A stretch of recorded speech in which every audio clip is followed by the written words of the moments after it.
मित्रों, पुराण कथा के मंच पर आपका स्वागत है।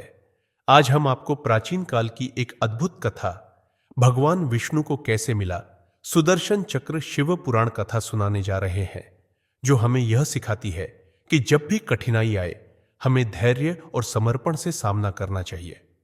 कथा की शुरुआत करने से पूर्व आप सभी से प्रेमपूर्वक विनती है कि कृपया पुराण कथा चैनल को सब्सक्राइब कर ले, क्योंकि हमें आपका प्रेम तो मिल रहा है, मगर दुलार अर्थात सब्सक्राइब करने में आप थोड़ी कंजूसी कर रहे हैं। आपका प्रेम और दुलार ही हमारा संबल है और इसी के बल पर हम आपके लिए अद्भुत कथाएं लाते हैं। आइए कथा की शुरुआत करते हैं। बहुत समय पहले की बात है, जब संसार में असुरों का आतंक छाया हुआ था।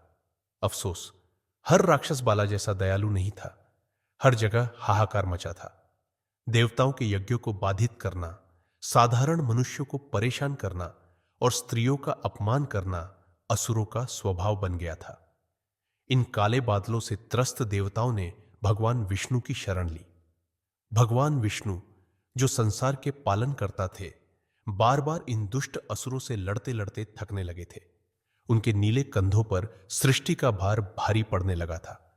जब विनाश की हदें पार हो गई, तब विष्णु जी ने मन ही मन ठान लिया कि अब कुछ अनोखा करना होगा।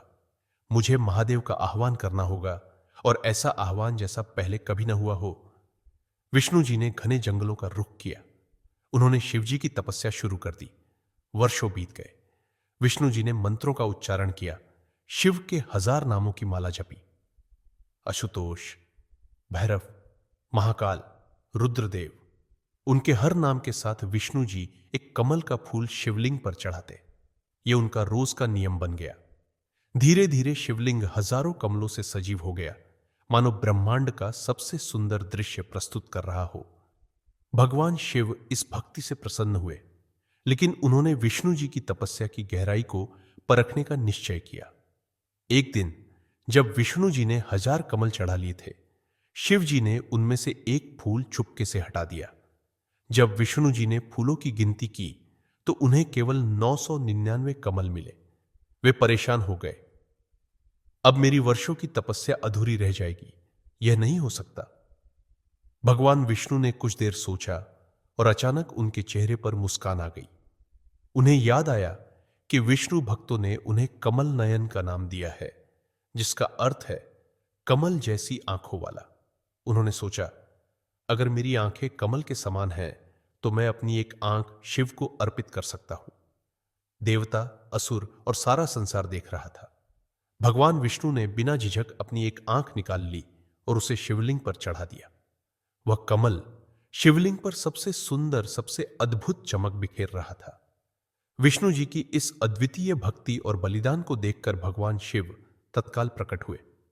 उन्होंने विष्णु जी की आंख को ठीक किया और कहा, तुम्हारी तपस्या ने मुझे जीत लिया है। मैं तुम्हें वह देता हूं जो इस ब्रह्मांड में अद्वितीय है। यह सुदर्शन चक्र है। यह ब्रह्मांड का एकमात्र ऐसा अस्त्र है जो गतिमान है और आपकी इच्छा अनुसार काम करेगा।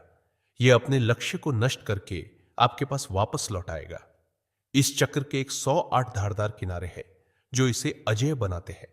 इससे आप हर अराजकता पर विजय पा सकते हो। विष्णु जी ने शिव जी से आदरपूर्वक पूछा, इस चक्र को क्या नाम दिया जाए? भगवान शिव ने कहा, सुदर्शन, अर्थात सत्य और शुभ दृष्टि। इस कथा से हमें सीखने को मिलता है कि सच्ची भक्ति और त्याग से असंभव को भी संभव बनाया जा सकता है। भगवान विष्णु की अटूट निष्ठा और समर्पण ने उन्हें वह शक्ति दी जिससे उन्होंने संसार की रक्षा की। मित्रों, हमेशा याद रखें कि जब भी कठिनाई आए, हमें धैर्य और समर्पण से सामना करना चाहिए। यही हमारी सबसे बड़ी ताकत है। आशा करते हैं इस कथा ने आपकी जिज्ञासा को शांत किया होगा। अगर आपको हमारा प्रयास अच्छा लगा हो, तो कृपया आप सभी से निवेदन है कि आप इस कथा को अपने सभी शुभचिंतकों, मित्रों और सहकर्मियों के साथ साझा करें और उन्हें भी पुराण कथा के माध्यम से धर्म के गूढ़ रहस्यों का अनुभव साझा करें। और साथ ही हमारे प्रयास पर अपना लाइक का अंगूठा दिखाते हुए आपके अपने मंच पुराण कथा को सब्सक्राइब करें। भगवान महादेव आप सभी को प्रसन्न रखे और सदा आप पर अपना आशीर्वाद बनाए रखे। इस कथा से अंत तक जुड़े रहने के लिए आप सभी का बहुत बहुत धन्यवाद।